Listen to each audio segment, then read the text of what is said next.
हरता दुःख हरता वार्ता विघ्नाची, दुर्वी पूर्वी प्रेम कृपा जयाची, सर्वांगी सुंदर उदिशेंदुराची, कंठी झळके माळ मुक्ता फळाची. मंडळी, तर मला असं बोलायचंय की देव आपल्याला कोणत्या ना कोणत्या गोष्टीतून काहीतरी शिकवायचा प्रयत्न करतो आणि असं काही सांगतो की तुम्ही समजून घ्या, काहीतरी होणार आहे. तसंच घडलंय भुलेश्वरचा राजा म्हणजे महागणपती यांच्याबद्दल. कारण की जेव्हा एंट्री चालू होते, जेव्हा आगमन सोहळा चालू होता, तेव्हाच त्यांच्या गळ्यातील हार खाली पडला आणि तो सांगण्याचा प्रयत्न करत होता की बाबांनो, जरा लक्ष द्या. पण असं काहीच झालं नाही.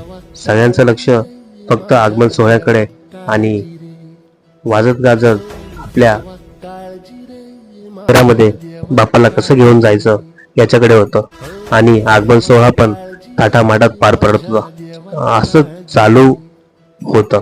पण काय माहिती देवाला काय मंजूर होतं ते.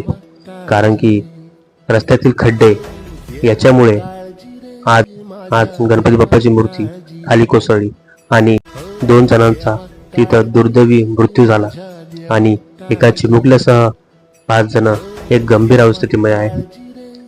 असं खरंच व्हायला नव्हतं पाहिजे. पण ते म्हणतात ना, जे व्हायचं ते होणारच.